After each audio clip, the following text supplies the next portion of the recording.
Biglang namulat sa karahasan ng batang si JM di niya tunay na pangalan. Tubong Davao, isang insidente ang magpapabago sa takbo ng kanyang mundo. Nag-aaral ka sa Davao, anong grade ka? 4. Grade 4. Tapos nasaksak ko po yung May kaklase ko. nasaksak ka na kaklase mo? Muslim. Bakit mo sinaksak? Makulit po eh. Saan mo sinaksak? Tagiliran lang. Paano mo ginawa?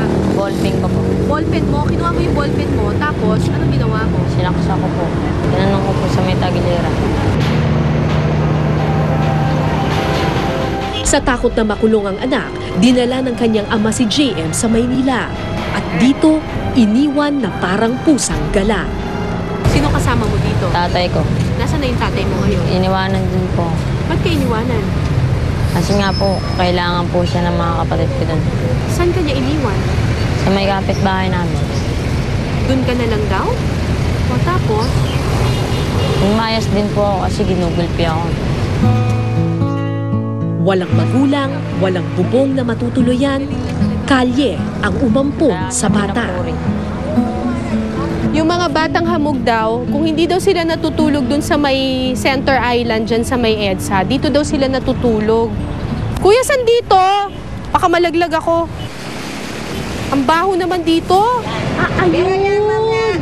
Ilan ang kasya dito? Minsan po, nagkasya po kasi lima kami dyan. Kasya 5 bata dito? Opo, nakabaluktot. Nakabaluktot. Semento ang higaan, ilog ang paliguan, barkada ang naging eskwelahan, at bisyo ang naging libangan. Kailan ka huling suminghot? Kanina lang, alas 4 hanggang alas 5. Suminghot ka mula alas 4 hanggang alas 5. Para hindi ako magutom. Magkano yun? 60. Ba't hindi ka nalang bumili ng pagkain? Para hindi ako magutom ng matagalan. Ano bang pakiramdam kapag pag nakasinghot? Parang nasa heaven ka.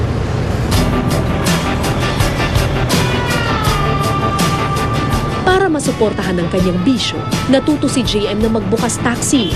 2 taon na niya itong ginagawa. Pinatanda na ng marahas na kalye ang kanyang katawan, binago na nito ang kanyang isipan, at wala na siyang takot sa anuman. Hindi ka ba natatakot na mahuli? Hindi po. Bakit? Makakalabas din po kasi ako. Kailan ka nakakalabas? Paabutin pa ng 1 buwan. Ilang beses ka nang nahuli? 5 na po. 5 beses ka nang nahuli? Sa drop-in 3. Sa presinto 2, 2. Sa presinto 2. Di ka ba nagsasawa? Nalabas-pasok ang nahuhuli? Iba pa po yung sa barangay. Meron pang barangay. Ilang beses ka na barangay? Dami na po.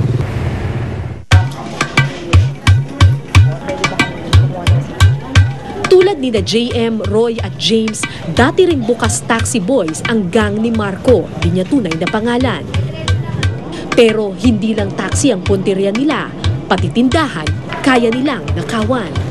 Dati, ano ba ang trabaho ninyo? Salisi lang po. Yung sa mga tindahan na bukas po.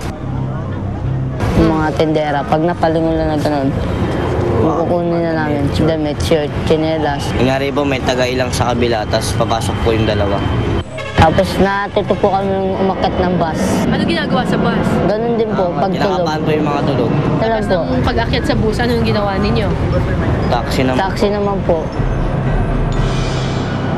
Dapat nun yung nasa TV, yung nagbubukas ng taxi? Opo. Hindi po kami ganun eh. Aha. Ano kayo? Mas mataas kayo doon? Panggabi po kami. Anong tingin nyo dun sa mga ganong klaseng bata? Ang chichip. Kalaboy. Ano yan? Ang chichip. Kung sa eskwelahan may grade school at high school, sa kalye meron din. Ngayong 17 anyos na sina Marco, gumraduate na rin daw sila sa pagbubukas taxi. Ito na ang bago nilang gawain.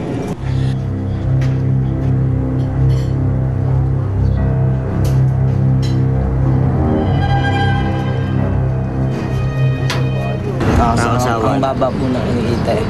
Mababa ang kinikita. O yung mga bukas taxi, ganyan. Bakit hindi na lang yun ang ginagawa ninyo? Bumaba rin Mababa po. pa rin po. Magkano lang ba kinikita sa ganun? Minsan maabot lang po ng 1,000, 2,000. Mga 150 gano'n. May namataas namin, mga 150. Mahina yon sa isang araw. Eh pag sa ano, kumuha kayo ng yung nag-akyat bahay gang kayo, Mas malaki po ang kita. magkano kinikita? Umabot po ng 24,000 minsan. 24,000 sa isang araw?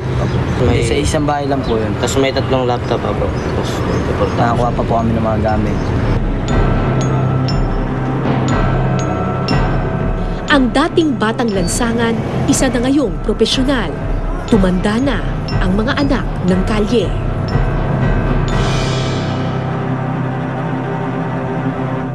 Hanggat bata ka pa, gumawa ka ng katarantaduha mo. Pag tumanda ka, huwag mo nang gawin. Mahirap na daw pag nakulong ka pag matanda ka na. Ginugulpi daw ng pulis. Eh pero ngayong bata, Hindi daw pwede saksan. Pag ginanpay po kami ng polis, kami pa po magdedemanda.